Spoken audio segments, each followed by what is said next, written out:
नमस्कार, सुजस बुलेटिन में आपका स्वागत है। मैं हूं आपके साथ अश्विनी सरोही। एक नजर हेडलाइंस पर।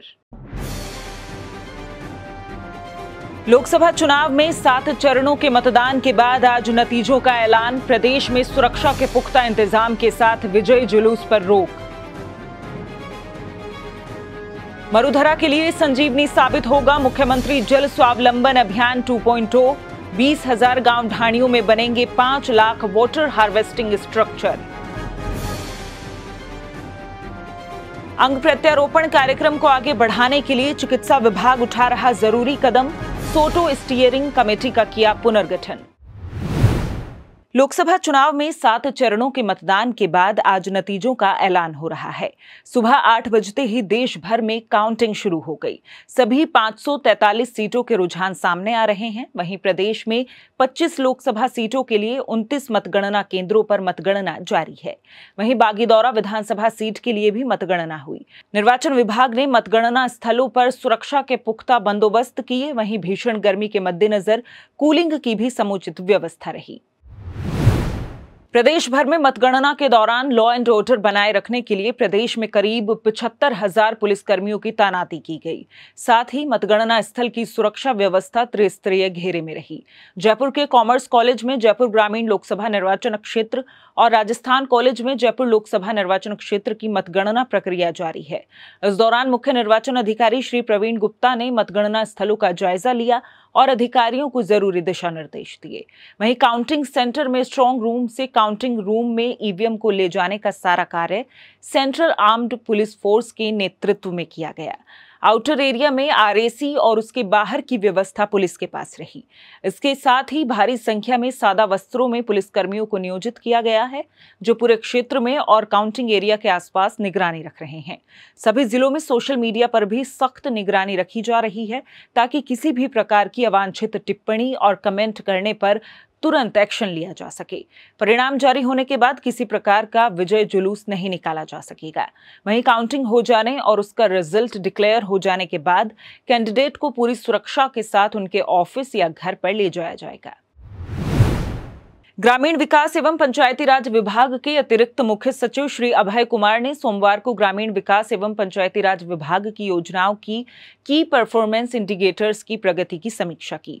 उन्होंने कहा कि प्रदेश में मुख्यमंत्री जल स्वावलंबन अभियान 2.0 के माध्यम से जल संरक्षण कार्यों को व्यापक रूप से संचालित किया जाएगा।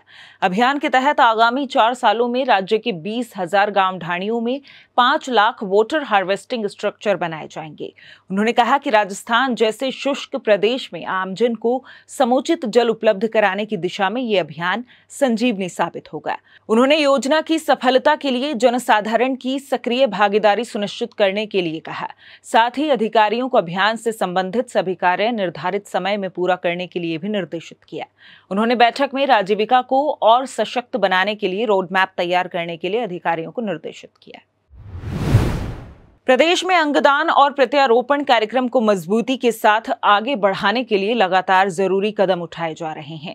राज्य स्तरीय प्राधिकार समिति और राज्य स्तरीय सलाहकार समिति के गठन के बाद अब organ and tissue transplant organisation Rajasthan यानी सोटो के सुगम संचालन और प्रदेश में अंग प्रत्यारोपण से संबंधित गतिविधियों के सुचारू क्रियान्वयन के लिए स्टीयरिंग कमेटी का पुनर्गठन किया गया है। चिकित्सा एवं स्वास्थ्य तथा चिकित्सा शिक्षा विभाग की अतिरिक्त मुख्य सचिव श्रीमती शुभ्रा सिंह ने बताया कि प्रदेश में अंगदान और अंग प्रत्यारोपण के कार्य को प्रतिबद्धता के साथ आगे बढ़ाया जा रहा है। इसी कड़ी में सोटो स्टीयरिंग कमेटी का पुनर्गठन किया गया है। इस स्टीयरिंग कमेटी के अध्यक्ष एसएमएस कॉलेज के प्रधानाचार्य और नियंत्रक होंगे। राज्य प्रदूषण नियंत्रण मंडल द्वारा आयोजित की जा रही 7 दिवसीय हितधारक कार्यशाला के तहत गीले कचरे से खाद बनाने विषय पर कार्यशाला का आयोजन किया गया। इस अवसर पर खाद बनाने की संपूर्ण प्रक्रिया को लाइव डेमो देकर समझाया गया। इस मौके पर मौजूद मुख्य वैज्ञानिक अधिकारी श्री वीएस परिहार ने कहा कि घरेलू कचरे को गीले और सूखे कचरे में अलग कर गीले कचरे से घर में ही खाद बनाकर तैयार करें ताकि रासायनिक खेती को ऑर्गेनिक खेती में परिवर्तित किया जा सके। साथ ही गीले कचरे की वजह से हो रहे नुकसान से पर्यावरण को बचाया जा सके। कार्यशाला के समापन पर प्रतिभागियों को प्रमाण पत्र और कंपोस्ट बिन देकर सम्मानित किया गया। वहीं विभिन्न जागरूकता कार्यक्रमों की कड़ी में विश्व साइकिल दिवस पर विमेंस साइक्लोथॉन आयोजित की गई, जिसमें महिलाओं ने बड़ी संख्या में भाग लेकर पर्यावरण संरक्षण का संकल्प लिया।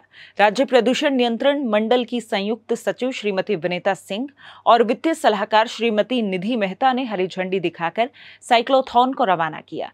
उन्होंने महिलाओं से कम दूरी के लिए परिवहन के साधनों के रूप में साइकिल के उपयोग की अपील की। सुजिस बुलेटिन में फिलहाल इतना ही, फिर होगी आपसे मुलाकात, तब तक के लिए नमस्कार।